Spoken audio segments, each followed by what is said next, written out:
ምስጋና ልክ እንደ መነጽር ነው። መነጽር በዋናነት ሁለት ጥቅሞችን ይሰጠናል። በተለይ በዶክተር ሲታዘዝልን የመጀመሪያው የደበዘዙ ነገሮችን ለማየት የተቸገርንባቸው ነገሮችን ጥርት አድርጎ ያሳያል። ሁለተኛው በርቀት የማየት ችግር ሲኖርብን ሩቅ ያለውን ነገር አቅርቦ ያሳየናል። መነጽራችን ሲቆሽሽብን ሁሉም ነገር የቆሸሸ ይመስለናል። አንዳንድ ጊዜ በህይወታችን ያጣነውን ነገር፣ የጠፋብንን ነገር፣ ስሜታችን የሚለን ነገር ብቻ እየሰማን ብዙ ነገሮችን ደብዝዘውብናል። መነጽር አጥንታችሁ ስታደርጉት በኖርማል አይናችሁ ከምታዩት ይልቅ ያሳያችኋል።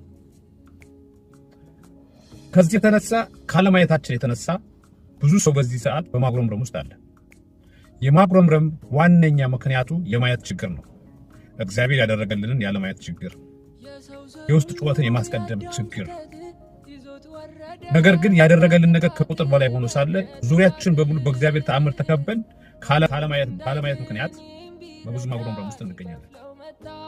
ዛሬ ምስጋና እንደ መነጽር ነው ያልኳችሁ ለዚህ ነው። በእንደዚህ አይነት ድንግዝግዝ ውስጥ የምትኖሩ ሰዎች ካላችሁ አንድ ቁልፍ ነገር ልንገራችሁ። እግዚአብሔር ያደረገላችሁን ነገር በህይወታችሁ ያለ እግዚአብሔር ምሕረት፣ እግዚአብሔር የበላይነት፣ እግዚአብሔር አባትነት በማጉረምረም ምክንያት ደብዝዞባችሁ ከሆነ አንድ ነገር አድርጉ። ምስጋናችሁን ቀጥሉ። የምስጋና ህይወት ይኖራችሁ። በምስጋና ቀጥሉ። በምንም አይነት ስሜታችሁ የሚላችሁን ትታችሁ፣ ሁኔታ የሚላችሁን ትታችሁ፣ ዙሪያችሁን የሚላችሁን ትታችሁ በምስጋና ቀጥሉ። የዛኔ አጥርታችሁ ማየት ትጀምራላችሁ። ልክ እንደ መነጽሩ አጥርታችሁ ማየት ትጀምራላችሁ።